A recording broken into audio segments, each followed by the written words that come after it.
Personal computers are powerful tools, but most computer users feel helpless when problems arise. Now, we can show you how to fix problems yourself. I'm Taylor Roberts, and I'll have the privilege of leading you step by step through problem-solving procedures. By watching these demonstrations during the course of this video, you can pick up some helpful insight.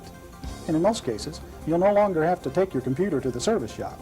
Instead, you can keep the money you might spend on repairs to actually upgrade your personal computer system. We'll show you how. Welcome to Upgrading and Troubleshooting Your Personal Computer. I'm Vicki Ford.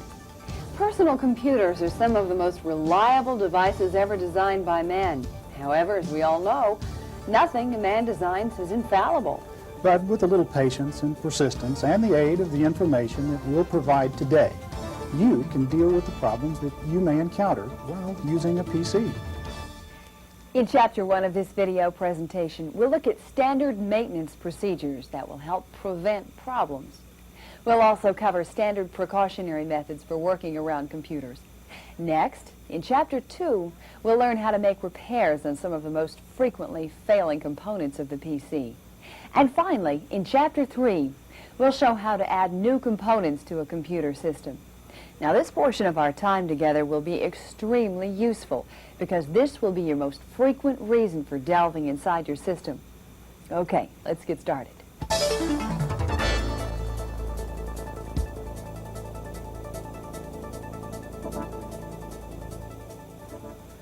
We generally refer to these items collectively as the personal computer. However, it would be more accurate to refer to them as a system. The system is composed of various parts that work together to provide you a useful tool for accomplishing your important tasks. Most of these parts are located on a large plastic board that covers the bottom of your system. This board is called the system board, sometimes the motherboard. These component parts include the central processing unit, often referred to as the CPU, or the microprocessor, where information is manipulated, the bus, which transports information around the system, memory chips, where information is temporarily stored, disk drives, where information is more permanently stored, slots and plug-in cards, where external devices are connected to the internal system, and the power supply, which provides electricity for the entire system operation. Most of these components, the CPU, the memory chips, the bus, the plug-in cards, all contain small wires that have been etched onto a composite plastic board through the use of acids and heat. These micro wires are called integrated circuits. Let's take a simplified look at the operation of your computer system. We'll start with some basics. At your home or office, electricity flows from the wall socket into your system's power supply at approximately 115 volts. In the power supply, this electrical flow is converted to two separate voltages that your system can use. 5 volts for the integrated circuits and 12 volts for the electrical motors found in the system. Many of the integrated circuits in your system contain tiny gates called semiconductors that open or close to the 5-volt flow of electricity. If a semiconductor resists the flow of electricity, then the circuit behind the semiconductor is off. On the other hand, if the semiconductor conducts the flow of electricity, then the circuit behind the semiconductor is on. Combinations of on and off circuits are meaningful instructions to the CPU. These instructions cause your system to perform its various tasks. Now, you're probably aware that all the electrical activity in these circuits will generate heat.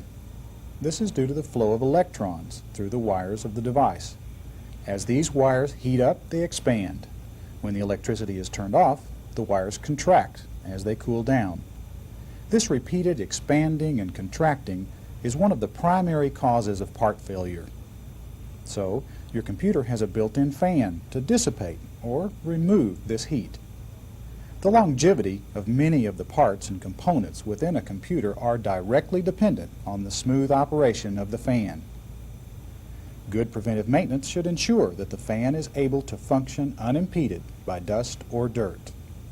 Also, you should check the connections between the integrated circuits, cleaning and reseating those when necessary. Just cleaning the inside of the computer system and checking integrated circuit connections is a great start. And with that in mind, we're going to show you a routine maintenance session. Then we'll cover some ground rules first and then present Taylor demonstrating maintenance techniques on a computer system.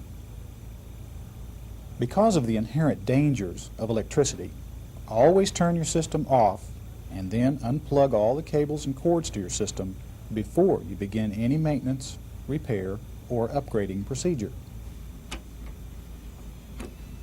You know, I always unplug all the cords from the back of the system so that I'm certain all disconnections have been made. Also, the system can be moved more easily when no cords are attached. Be sure to note where each cable was attached so that reattachment is a simple task. Okay, next, be sure to discharge any static electricity that may have built up in you by touching a ground, such as a nearby metal file cabinet or a metal desk lamp. You know, static electricity can build up in you as you shuffle around a carpeted room, and you can damage your system. So anytime you move away from your system, discharge the electricity in your body before you touch your system.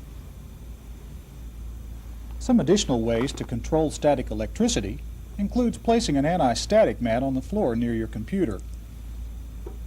Also, spraying the carpet around your computer with an anti-static guard is effective.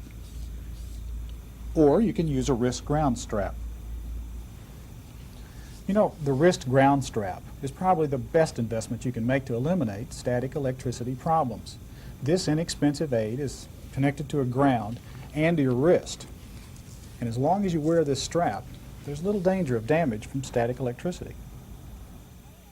Finally, keep liquids away from your work area.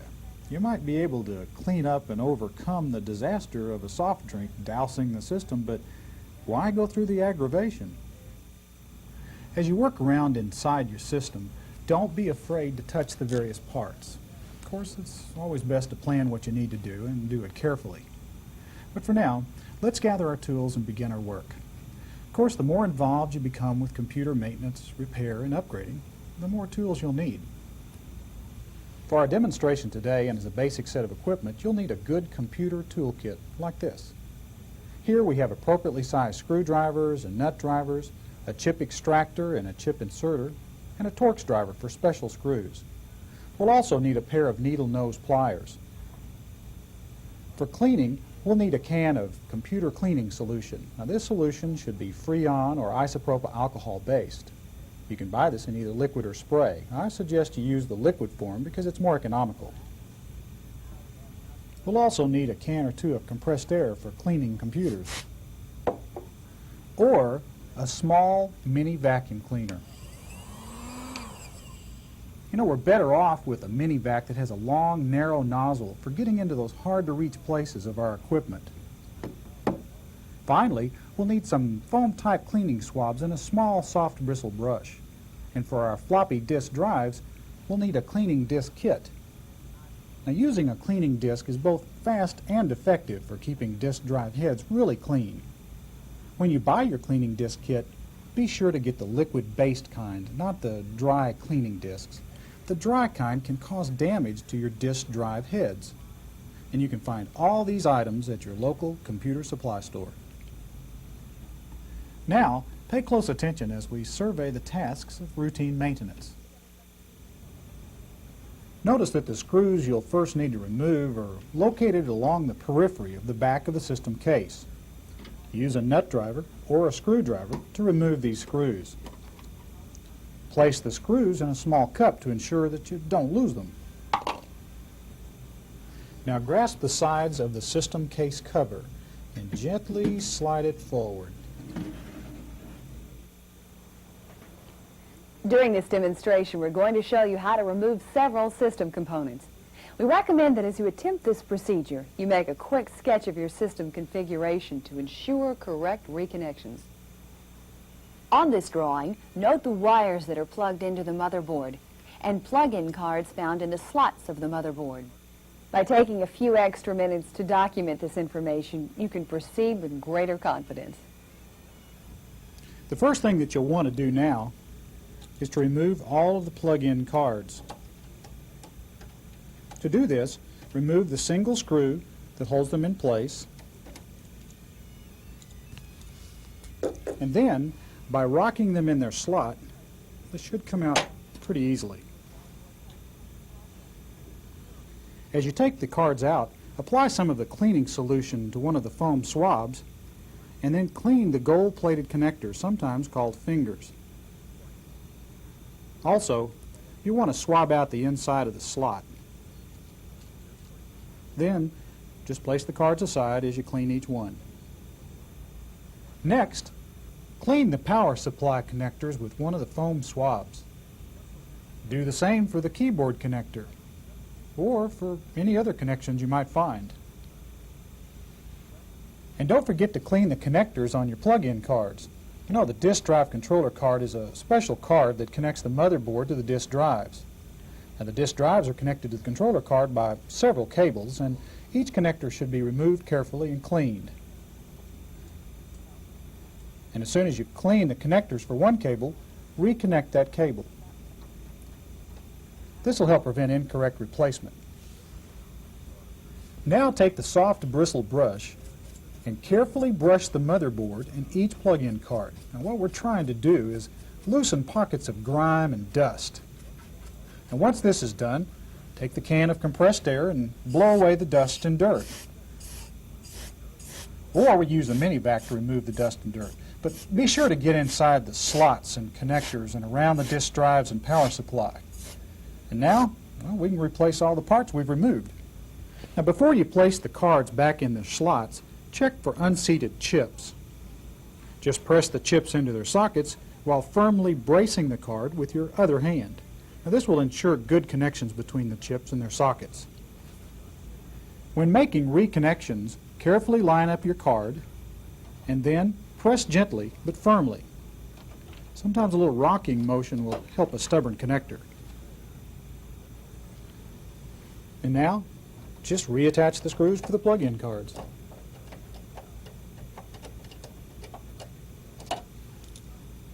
The last thing you want to do is reseat any loose chips on the motherboard. Be extremely careful, as it's difficult to support the motherboard from underneath, and too much pressure here can crack a motherboard, which would likely interrupt the flow of data. Now, replace the system cover and all the connecting cables and cords. Power up your system to verify that all the connections are proper. To clean the floppy disk drive heads, just use the cleaning disk that you purchased for this particular task. To prepare this liquid-based cleaning disk, follow the directions that come with the disk cleaning kit. You should do this complete preventative maintenance cleaning about once a year. However, if your office has a lot of heavy smokers, or if your town is subject to an occasional dust storm, you'll probably want to clean your machine about every 6 months. Now, let's go on to Chapter 2, Repairing Your PC.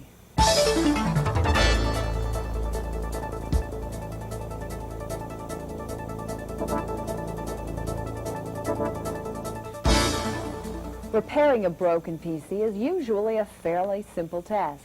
Because most internal parts are modular, you simply identify the malfunctioning part and replace it. In this chapter, we'll learn how to identify power supply problems and how to replace a defective power supply. We'll learn how to identify bad memory chips and replace them. We'll learn how to fix problems with floppy disk drives, and we'll learn how to repair some keyboard problems.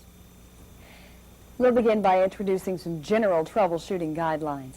First, use the internal diagnostic routines, the power-on self-test, or POST, to help identify problems. Every computer has a version of this built-in diagnostic routine. This is the program that displays messages on your screen when your system is first powered up. The purpose of this program is to check out various components of your system. If the power-on self-test discovers problems, error codes and error messages will be displayed on the screen of your monitor. These codes and messages are usually very cryptic. You'll need to check any codes or error messages displayed by the POST against the listing in your technical reference manual. This will often help localize a problem. For example, in many systems, the error codes 100 through 199 indicate motherboard problems. 200 through 299 indicate RAM memory errors. 300 through 399 indicate keyboard errors. And 600 through 699 indicate floppy disk errors.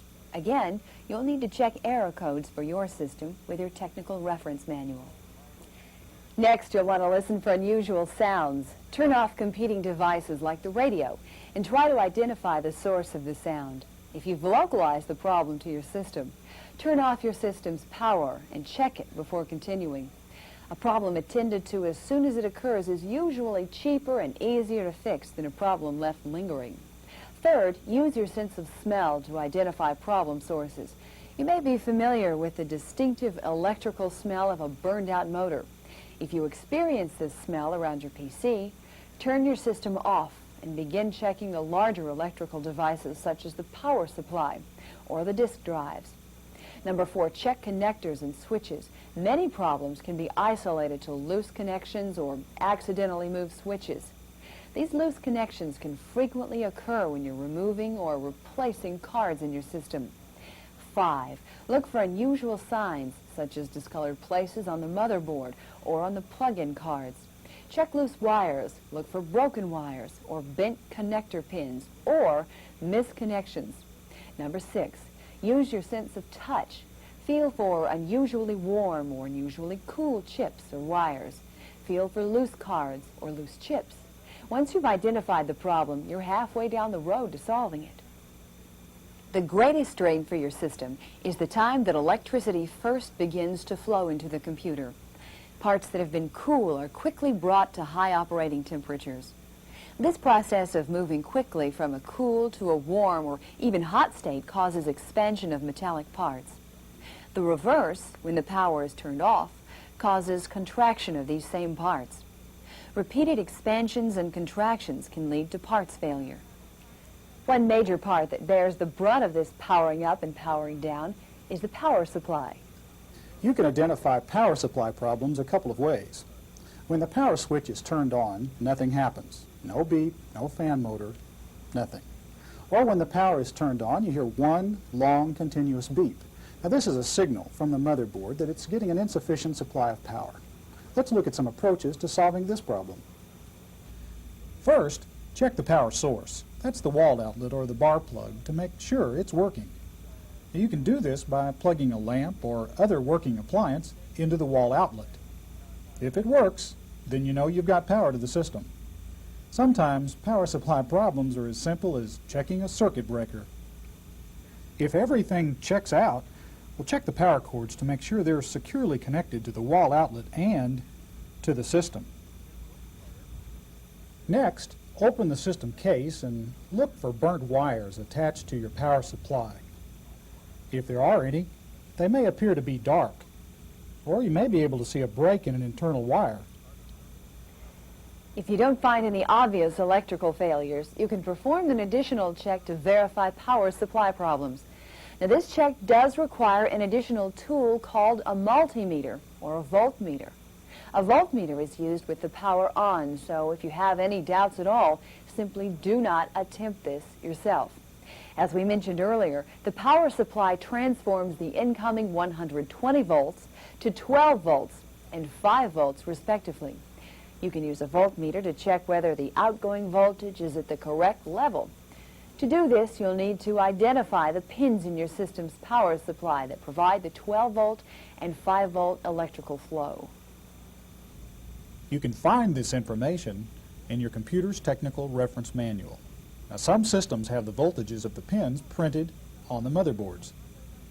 Now, once you've identified the correct voltage of each pin, then insert the voltmeter into the pin connector and note the reading on the meter.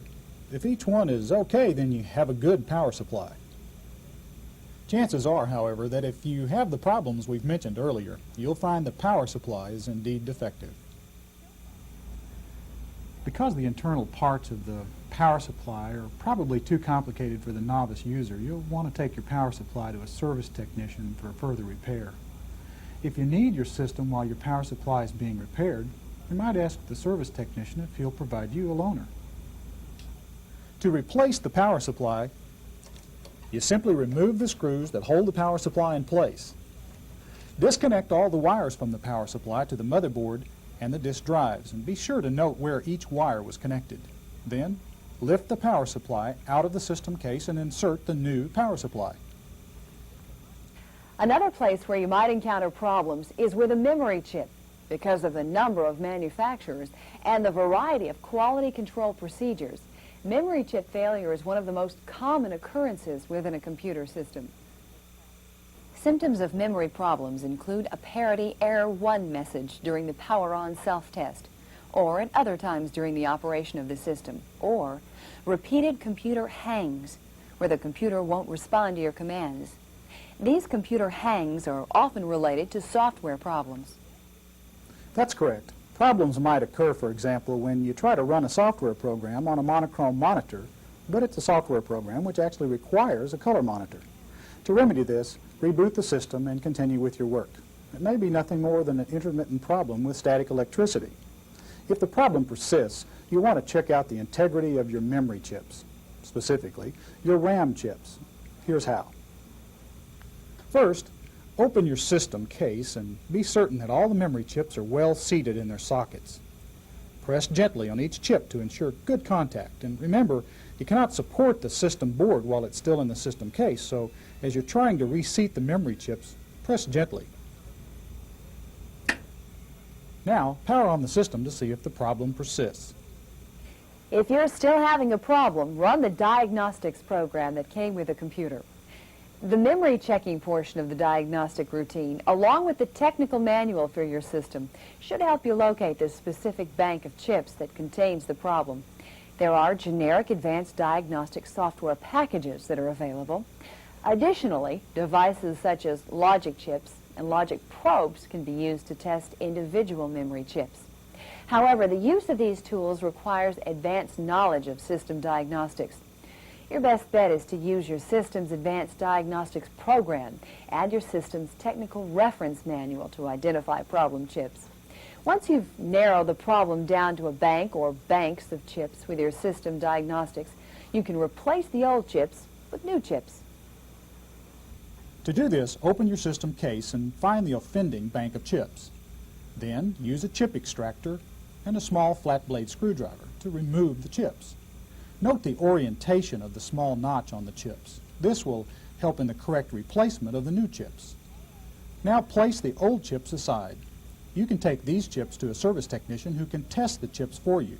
The charge for this service is usually nominal if you carry the chips in, and some technicians will even do this for you for free. Now, take each replacement chip and prepare it for insertion into the sockets. Frequently, you'll need to carefully bend the pin of a chip so that it will align with the connectors in the socket. Position the chip with the notch correctly oriented and insert one set of pins into the socket. Now, gently press on the chip so that the other set of pins lines up with the socket. With both rows lined up, gently press on the chip to complete the insertion. Take care that the chip is correctly oriented and all the pins are in the socket. Continue this process with each of the chips. Now, power on the system and continue your work. Floppy disk drives are another area that can cause problems for your system. Disks can get jammed into the drive, gates can refuse to open or close, motors can burn out, and disk speed can become maladjusted. Jammed disks and gate problems can usually be fixed with a little tinkering. I'll demonstrate that in just a minute. Burned out motors and logic board problems are more serious and require servicing. But today's floppy disk drives are very inexpensive and many cost less than $100, so consider replacement as a remedy to serious disk drive problems. Also, most of today's floppy disk drives have automatic speed control circuits, so no adjustments can be made manually.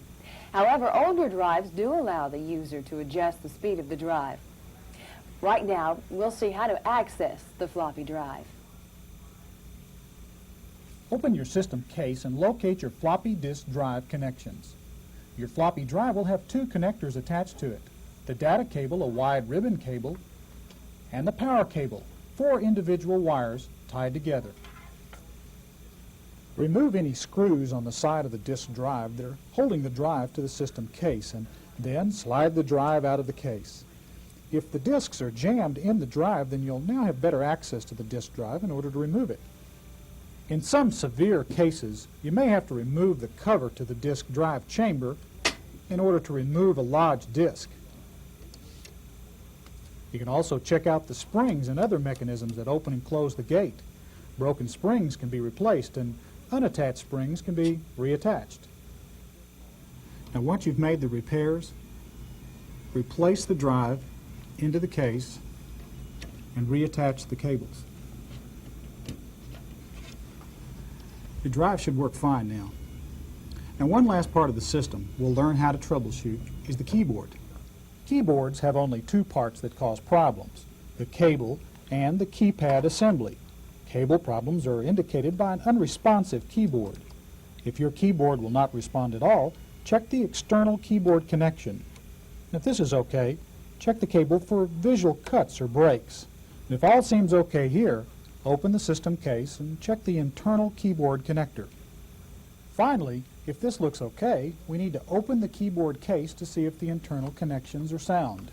We can open the case by removing the screws found on the back of the keyboard case, and then popping open the keyboard case. Once inside, check the cable connections for soundness.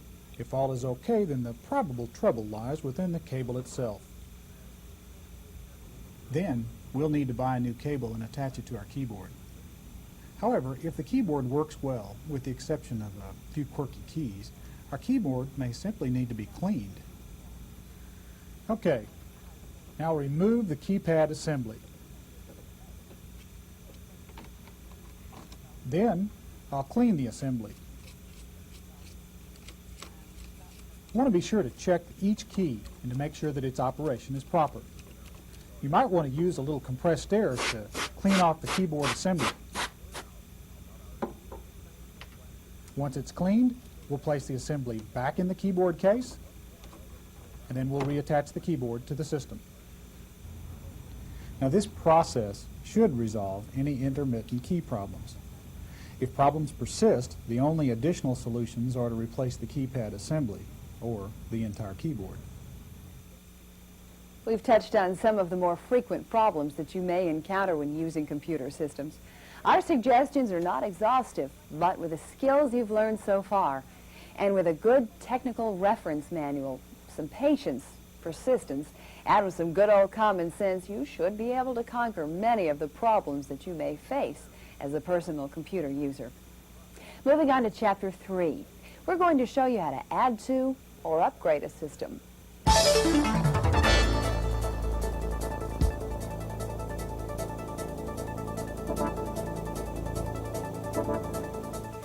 Next, we'll show you how to install an internal modem, a CPU upgrade board, a monitor and graphics card, a new internal hard disk, and a floppy disk drive. Once you've learned how to install these devices, you'll have little problems upgrading to other devices. A modem is a device that allows two computers to talk to each other. Internal modems come in a one-piece card that plugs into an open slot within your system. Before you do the actual installation, you must first gather some information about your system and then configure the modem correctly. Most modems have switches, often called dip switches, or jumpers that can be adjusted based upon the unique needs of your system. These switches and jumpers must be set correctly so that the modem will work with your system. One of the most important settings is the port setting. IBM-type systems will support two serial devices as COM1 and COM2. You'll need to know if your system already uses a serial port. Most modems come from the factory configured to use the COM1 port. If you're currently using the COM1 serial port, you'll need to reconfigure the modem to use serial port COM2. The owner's manual that comes with the modem will provide you with diagrams to accomplish this task. Once your modem is configured, you simply open your system case and locate an unused slot. Remove the screw that holds the slot cover in place and then remove the slot cover. Now, holding the modem carefully, we'll gently insert the fingers of the card, that's the gold-plated portion, into the slot. Now, giving it a gentle rocking motion, push the card into the slot. Now, attach the screw that holds the bracket to the modem, and then we'll replace the system case cover. Now, the next step you'll need to take is to install your communication software. Now, most modems include this in the package, and since this procedure will vary from program to program, you'll need to consult your communication software manual.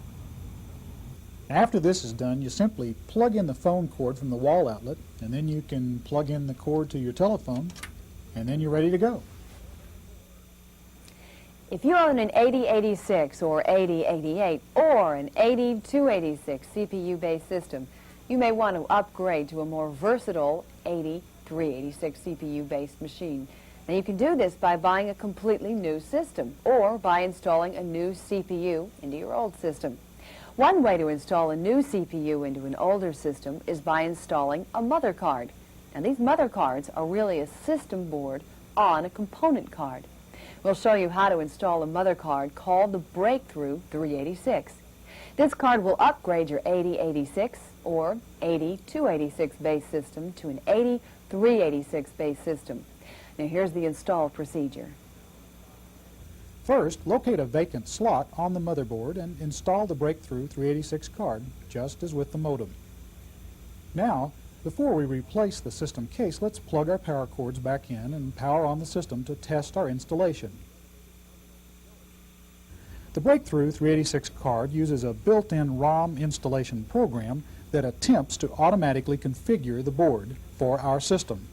If everything works fine and it operates normally, turn off the system, disconnect the power cords, and replace the system case.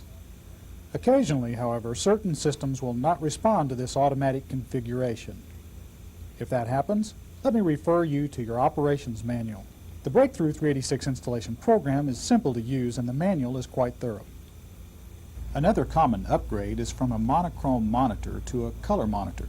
This upgrade requires acquisition of a new monitor, either a CGA, EGA, or VGA, and the corresponding CGA, EGA, or VGA card.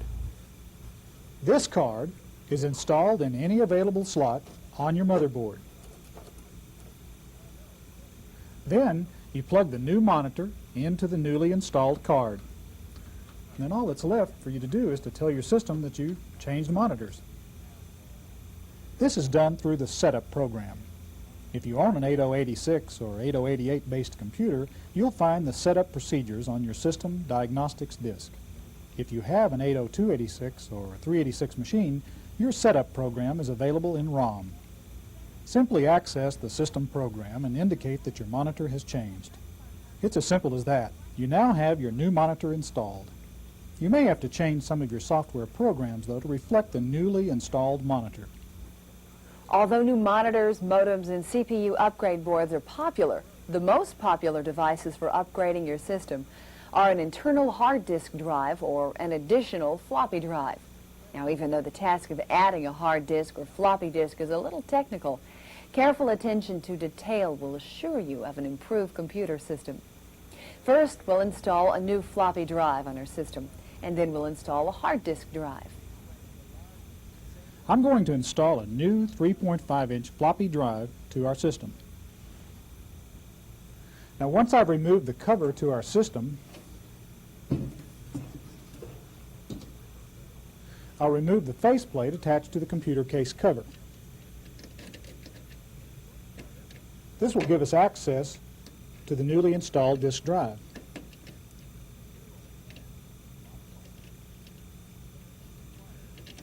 Next, examine the data cabling already attached to the current drive A. This is the wide, flat ribbon of cable that is attached to the back of your current disk drive. If this cabling has a twist in the wire, you are using the IBM Twisted Cabling System.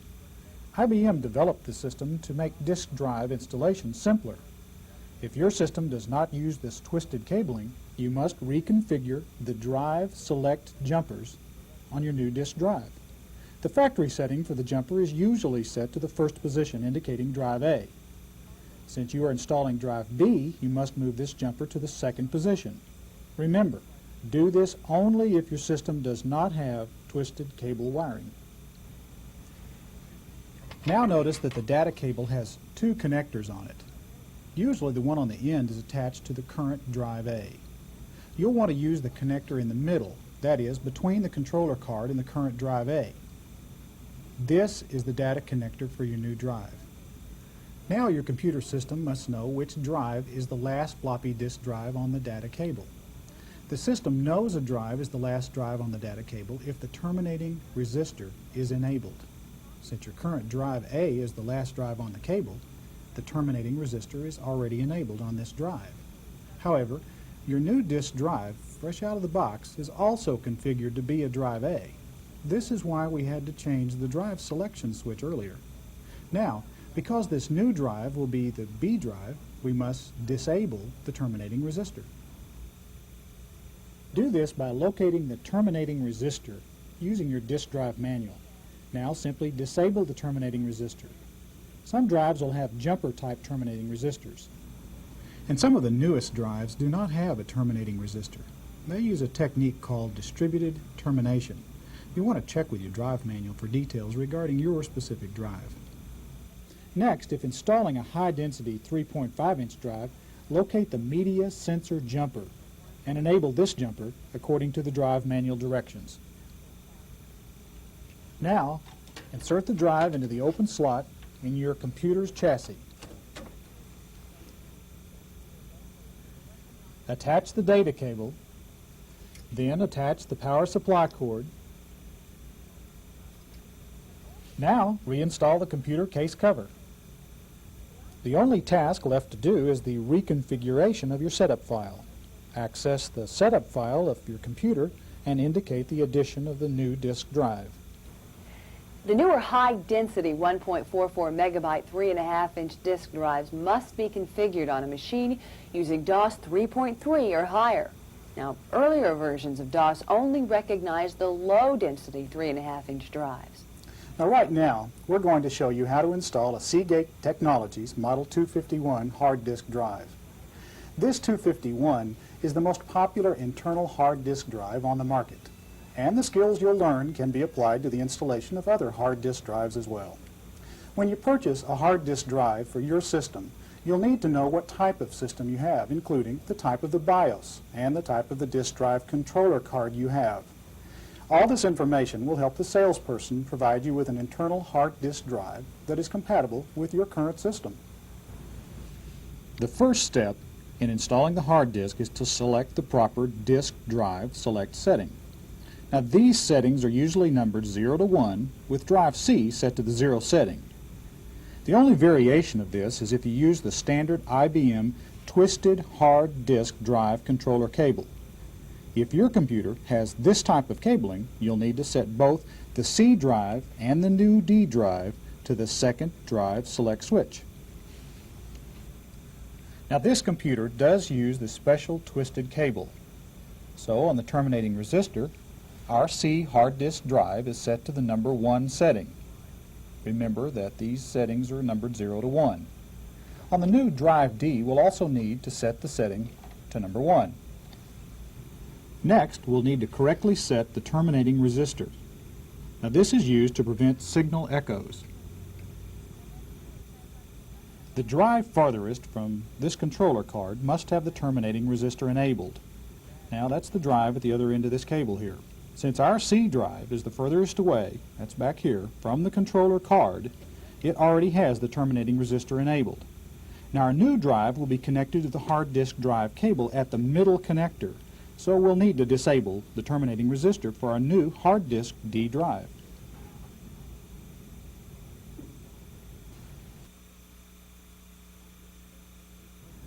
Finally, we'll need to connect the data cable, the controller cable, and the power cord. Now the data cable is the smaller flat cable, the controller cable is the larger flat cable, and the power cable has 4 individual wires bussed together. Now the connectors for the controller cable and the data cable normally have special notches in them that will prevent incorrect installation. I know this is hard to see, but there are little notches located here and here. Now the power cord can also only be attached one way, due to its unique shape.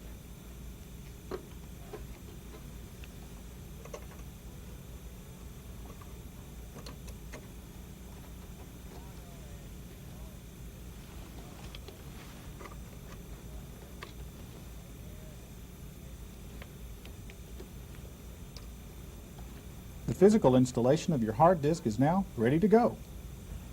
Now, once your hard disk drive is physically installed, you'll need to tell your computer that it's there. Now, this is normally done through the setup routine that comes with your computer. You'll need to consult your computer owner's manual to determine the proper selection for your new hard disk. The last step in the process is preparing the hard disk itself. Now, this calls for a three-part process. The first part is low-level formatting, where you'll mark any defects in your hard disk and where you'll select the proper interleave value. Now, this is supplied by your hard disk drive owner's manual. You'll use software provided by the hard disk drive manufacturer for this part. Then, you partition the hard disk. Now, this prepares the hard disk to accept DOS formatting. Use the DOS command fdisk to perform this partitioning. Now, you can run the fdisk command from your floppy disk drive. If you have DOS 3.3 or less, you can only have 32 megabytes associated with each logical disk drive. So our physical 40 megabyte hard disk drive will be divided into a 32 megabyte logical C drive and an 8 megabyte logical D drive. Finally, we need to high-level format our logical drives using the DOS format command. Refer to your logic notes for a more detailed discussion of the options available in this process. You know, once you've installed your first hard disk drive, you're ready to consider yourself a personal computer techie. Thanks, Taylor. On a tour of the PC, we've shown you how to install, maintain, repair, and upgrade some of the most important parts of your computer. With the aid of this tape and your logic notes, you're ready to dive into the world of troubleshooting and upgrading your PC. Just remember, your computer is a necessary tool in your regular workday. Use caution and patience as you apply the skills you've learned. And have fun. So long now. Bye-bye.